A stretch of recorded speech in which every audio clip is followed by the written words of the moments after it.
ഇവിടെ മൂന്നാം ഊഴത്തിന് മുന്നറിയിപ്പോ എന്ന വിഷയത്തിലേക്ക് വരുമ്പോഴേക്കും നിങ്ങൾ പറഞ്ഞു വന്ന കാര്യങ്ങൾ അത് ഞാൻ ആവർത്തിക്കാൻ ആഗ്രഹിക്കുന്നില്ല. ഇവിടെ ഡൽഹിയിൽ നടന്ന നീക്കവും ഇവിടുത്തെ നീക്കവും എന്ന് പറയുന്നത് ഡിഫറൻ്റ് ആയിരിക്കും. കാരണം ഡൽഹിയിൽ ഒരു പ്രാദേശിക പാർട്ടിയിൽ നിന്ന് രണ്ട് സംസ്ഥാനങ്ങളിൽ ഭരണമുള്ള പാർട്ടിയിലേക്കുള്ള ആം ആദ്മി പാർട്ടിയുടെ വളർച്ച എന്ന് പറയുന്നത് വളരെ വേഗത്തിലായിരുന്നു. മറ്റ് രാഷ്ട്രീയ പാർട്ടികളെയൊക്കെ ഞെട്ടിക്കുന്ന ഒരു വളർച്ചയാണ് അവർ അവിടെ കൈവരിക്കുകയും ചെയ്തത്. അങ്ങനെയുള്ള ഒരു റീജിയണൽ പ്ലെയറെ ക്രഷ് ചെയ്യുക എന്നതായിരുന്നു BJPക്ക് അവിടെ ചെയ്യാനുണ്ടായിരുന്നത്. അതുകൊണ്ടാണ് ആ നീക്കത്തിലേക്ക് അവർ കടന്നതും. കോൺഗ്രസും ആ നീക്കത്തിന് അങ്ങനെ നടക്കട്ടെ എന്ന് മനസ്സുകൊണ്ട് ആഗ്രഹിച്ചിരുന്നു എന്നതാണ് അവരുടെ പുവർ പെർഫോമൻസിൽ നിന്ന് നമ്മൾ മനസ്സിലാക്കേണ്ടത്. ഇനിയിപ്പോൾ വരാനിരിക്കുന്ന തെരഞ്ഞെടുപ്പുകളിൽ കേരളം മാത്രമല്ല, ഡൽഹിയിൽ നിന്ന് അടുത്തതായി എങ്ങോട്ടേക്കാണ് വഴി വെട്ടിത്തെളിച്ച് നരേന്ദ്രമോദി പോകുന്നത് എന്നതാണല്ലോ പ്രധാനപ്പെട്ട കാര്യം.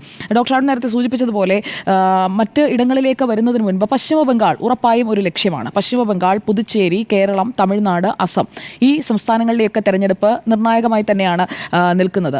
ഒഡീഷയിലേത് നമ്മളൊരു എക്സാമ്പിളായി, ഡൽഹിക്ക് മുമ്പ് തന്നെ നമ്മൾ കാണേണ്ട ഒരു എക്സാമ്പിൾ ഒഡീഷയായിട്ടാണ് ഞാൻ കരുതുന്നത്. കേരളവുമായി നമുക്ക് കുറച്ചെങ്കിലും താരതമ്യപ്പെടുത്താൻ കഴിയുന്ന ഒരു എക്സാമ്പിൾ കിടക്കുന്നത് ഒഡീഷയാണ്. കാരണം ഒഡീഷയിൽ ബിജു ജനതാദളിനെ തോൽപ്പിക്കുന്നതിന് വേണ്ടിയിട്ടുള്ള നീക്കം എന്ന് പറയുന്നത് തുടർച്ചയായ നീക്കങ്ങളാണ്. 2014-ലും 2019-ലും ശ്രമിച്ചു, നടന്നില്ല. പക്ഷേ 2024-ൽ 10 വർഷത്തെ പരിശ്രമത്തിനൊടുവിൽ അവിടെ ബിജു ജനതാദളിനെ BJDയെ അട്ടിമറിക്കാൻ അവിടെ BJPക്ക് കഴിഞ്ഞു. അപ്പോൾ കൺസിസ്റ്റന്റ് ആയിട്ടുള്ള ഒരു ശ്രമം നടത്തുന്ന ഒരു പാർട്ടിയാണ് BJP. അതുതന്നെയാണ് ആം ആദ്മി പാർട്ടിയുടെ കാര്യത്തിൽ. ആം ആദ്മി പാർട്ടി പക്ഷേ അത് അണ്ടർ എസ്റ്റിമേറ്റ് ചെയ്തു. ഇങ്ങനെ ഒരു തിരിച്ചുവരവ് 8 സീറ്റിൽ നിന്ന് വളർന്ന് BJP എത്തും എന്ന് അരവിന്ദ് കെജ്രിവാൾ ഒരിക്കൽ പോലും കരുതിയില്ല.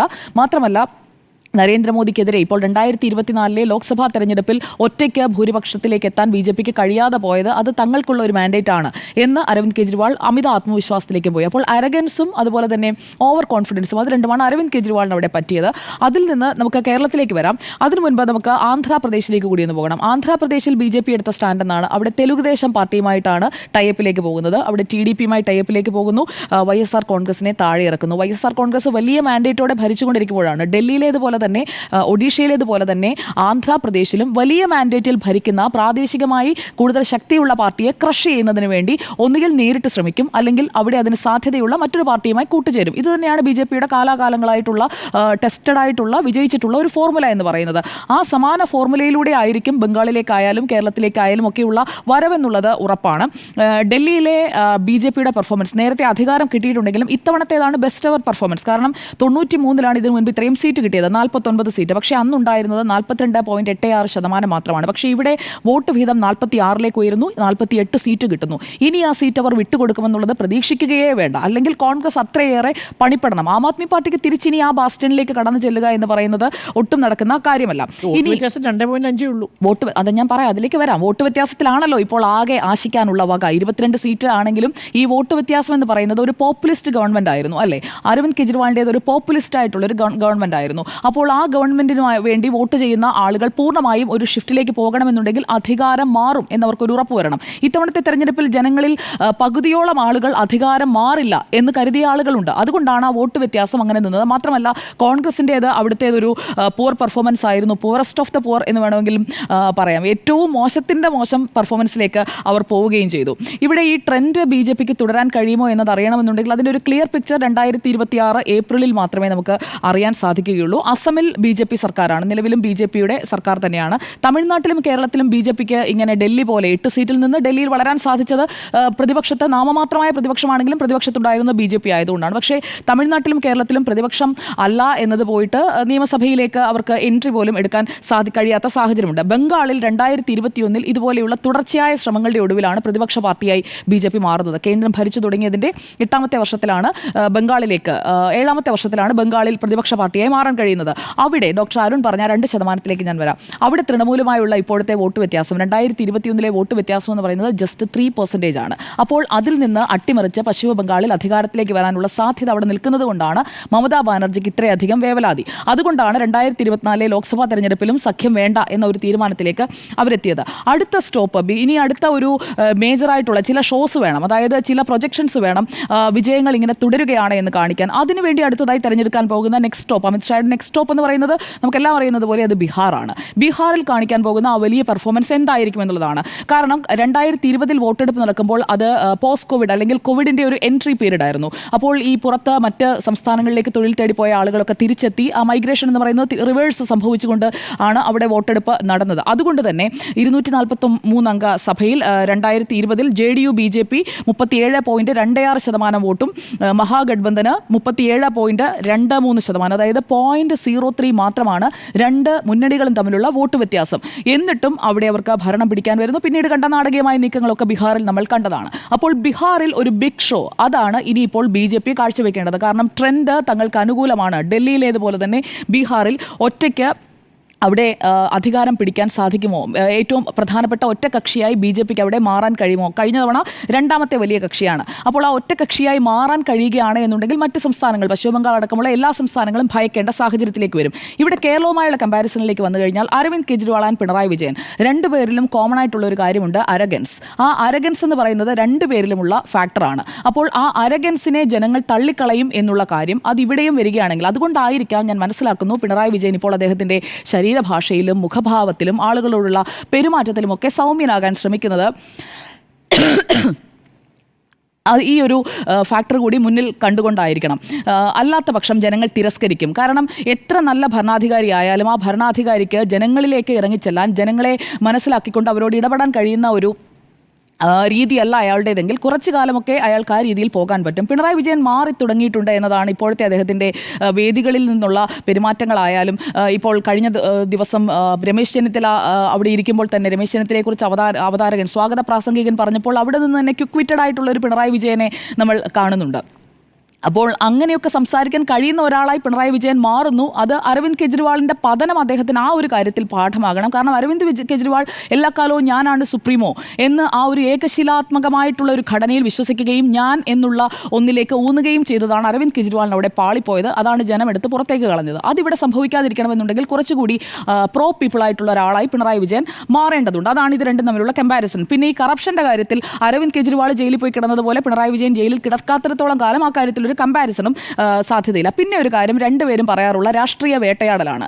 അതിപ്പോൾ മാസപ്പടി കേസ് വന്നായാലും പിന്നെ കരുവന്നൂർ തട്ടിപ്പ് കേസ് വന്നാലും ഇതിനെല്ലാത്തിനും ഈ രാഷ്ട്രീയ വേട്ടയാടൽ എന്ന് പറയുന്ന ഒരു പല്ലവി അത് ഇടതുപക്ഷത്ത് നിന്ന് വരാറുണ്ട്. രാഷ്ട്രീയമായി വേട്ടയാടുന്നു, കേന്ദ്രം വേട്ടയാടുന്നു, കേന്ദ്രം ഇല്ലാതാക്കാൻ ശ്രമിക്കുന്നു, അങ്ങനെയൊക്കെയുള്ള ആ രാഷ്ട്രീയ വേട്ടയാടൽ എന്ന് പറയുന്ന പല്ലവി അരവിന്ദ് കെജ്രിവാളിൻ്റെ കാര്യത്തിൽ ഡൽഹിയിലെ ജനങ്ങൾ, മലയാളികളടക്കമുള്ള അവിടുത്തെ വോട്ടിംഗ് പോപ്പുലേഷൻ വിശ്വസിച്ചില്ല എന്നതും ഇവിടെ ഒരു കമ്പാരിസണ് ഘടകമായി നമുക്ക് ചൂണ്ടിക്കാട്ടാൻ കഴിയുന്ന കാര്യമാണ്.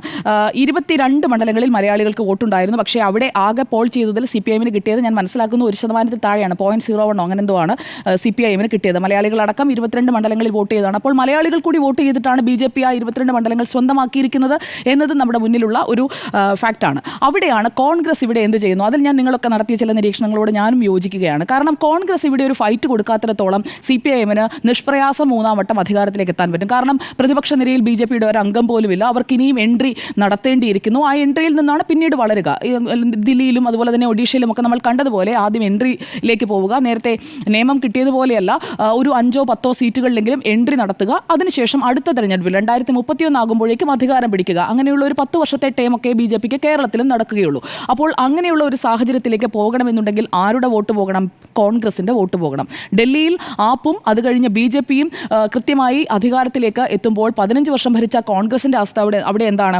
അവിടുത്തെ ഡാറ്റ നിങ്ങളൊക്കെ കണ്ടു കാണുമല്ലോ. കസ്തൂർബ നഗറിൽ അഭിഷേക് ദത്ത് രണ്ടാമതെത്തി ഇത് ഒഴിച്ചു കഴിഞ്ഞാൽ നാംഗ്ലോയ് ജാട്ടിൽ രോഹിത് ചൗധരിയും ബാദ്ലിയിൽ ദേവേന്ദർ യാദവും, ഇങ്ങനെ 3 പേർക്ക് മാത്രമാണ് കെട്ടിവെച്ച കാശ് പോകാത്തത്. ബാക്കി എല്ലാ സ്ഥാനാർത്ഥികൾക്കും കെട്ടിവെച്ച കാശും പോയി. അപ്പോൾ കെട്ടിവെച്ച കാശ് പോകുന്ന ഒരു പാർട്ടിയായി 15 വർഷം ഡൽഹിയെ ഭരിച്ച ഒരു പാർട്ടി അധപ്പതിക്കുന്നതാണ് നമ്മൾ ഡൽഹിയിൽ കണ്ടത്. അത് കേരളത്തിൽ സംഭവിക്കാതിരിക്കണമെന്നുണ്ടെങ്കിൽ കോൺഗ്രസ് ഉണർന്ന് പ്രവർത്തിക്കണം. അതിന് എപ്പോഴെങ്കിലുമുള്ള സമരങ്ങളോ വിഘടിച്ചുള്ള സമരങ്ങളോ നേതാക്കളുടെ പരസ്പരമുള്ള മത്സരമോ അല്ല വേണ്ടത്. ഒന്നിച്ചു നിന്ന് കഴിഞ്ഞാൽ കോൺഗ്രസിന് ഇനിയും ഈ 3-ാം വട്ടത്തിലേക്ക് ഇടതുപക്ഷം പോകുന്നത് തടയാൻ സാധിക്കും. അതുപോലെ തന്നെ BJPക്ക് 5 സീറ്റിലെങ്കിലും വിജയിക്കാനുമുള്ള സാധ്യതയും അവിടെ കിടക്കുന്നുണ്ട്. ആം ആദ്മി പാർട്ടിയും CPIഎമ്മും ഒരുപോലെ അല്ല എന്നുള്ളത് ഉറപ്പിച്ച് പറയാൻ തന്നെ കഴിയും. കാരണം ആം ആദ്മി പാർട്ടി എന്ന് പറയുന്നത് അതൊരു ജനമുന്നേറ്റമായിട്ടാണ് ഞാൻ കാണുന്നത്. ഒരു കോസിൻ്റെ പേരിൽ വന്ന ജനമുന്നേറ്റമാണ്. അതേ കോസിൻ്റെ പേരിൽ തന്നെ ജനം തിരസ്കരിച്ചതുമാണ്. അഴിമതി വിരുദ്ധ പ്രതിച്ഛായയുമായി വന്നു. അഴിമതിക്കാരനാണെന്ന് ബോധ്യപ്പെട്ടപ്പോൾ അതേ ജനം തന്നെ തള്ളിക്കളയുകയും ചെയ്തു. ഞാൻ പറഞ്ഞു വന്നത് ആം ആദ്മി പാർട്ടിയും CPIഎമ്മും തമ്മിലുള്ള ഭരണത്തിലെ ആയാലും പിണറായി വിജയൻ്റെ സർക്കാർ സർക്കാർ, അതായത് ഒന്നാം പിണറായി വിജയൻ സർക്കാരായാലും മറ്റ് മന്ത്രിമാരൊക്കെ മാറിയതുകൊണ്ടാണ് ഞാൻ ആ വാക്ക് ഉപയോഗിച്ചത്. ഒന്നാം പിണറായി വിജയൻ സർക്കാരും രണ്ടാം പിണറായി വിജയൻ സർക്കാരും പോലെ ആയിരുന്നില്ല ഒന്നാം അരവിന്ദ് കെജ്രിവാൾ സർക്കാരും രണ്ടാം അരവിന്ദ് കെജ്രിവാൾ സർക്കാരും. അത് ജനത്തിന് നന്നായി ബോധ്യപ്പെടുകയും ചെയ്തു.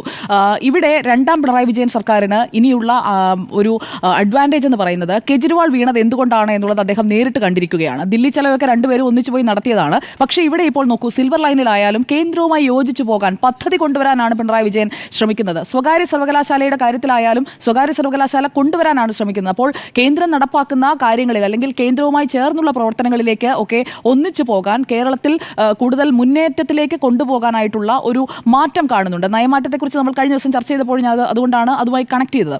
അപ്പോൾ ഈ നയം മാറ്റം എന്ന് പറയുന്നത് ഒരു പക്ഷേ ഗുണകരമാവുകയും മൂന്നാം സർക്കാരിലേക്ക് പോകാൻ സാധിക്കുകയും ചെയ്യുമെന്നാണ് ഞാൻ കരുതുന്നത്. പ്രത്യേകിച്ചും പ്രതിപക്ഷം ഇങ്ങനെ വിഘടിച്ച് നിൽക്കുന്ന വേളയിൽ. ഇനി BJPയുടെ സാധ്യതകളെക്കുറിച്ച് പറഞ്ഞല്ലോ, അതുകൂടി പറഞ്ഞ് ഞാൻ അവസാനിപ്പിക്കാം.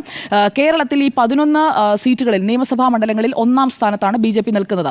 ആ 11 സീറ്റുകളിലും കോൺസെൻട്രേറ്റ് ചെയ്ത് പ്രവർത്തിക്കുകയാണ് എന്നുണ്ടെങ്കിൽ ഇവിടെ ഡൽഹിയിൽ കാണിച്ചതുപോലെ RSSന്റെ പിന്തുണയോടുകൂടിയുള്ള ഒരു പ്രവർത്തനം കാഴ്ചവെക്കുകയാണെങ്കിൽ BJPക്ക് ഈ 11 സീറ്റുകളും അത് LDFന്റെ സിറ്റിംഗ് സീറ്റുകളാണ്, അത് പിടിച്ചെടുക്കാൻ സാധിക്കും എന്നുള്ള ഒരു സാധ്യത അവർ തിരിച്ചറിഞ്ഞ് മുന്നോട്ട് പോവുകയാണെങ്കിൽ ക്രെഡിബിൾ ആയിട്ടുള്ള കാൻഡിഡേറ്റ്സ് ആണെങ്കിൽ അവർക്ക് ആ സീറ്റുകൾ നേടാൻ സാധിക്കും. 2019 15.56% അവർക്ക്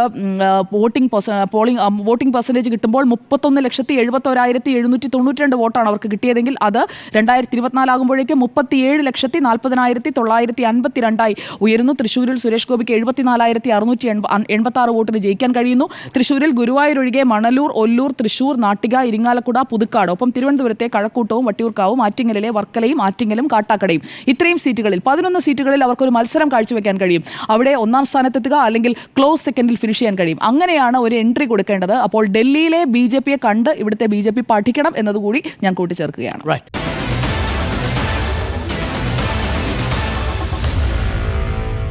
Meet the editors.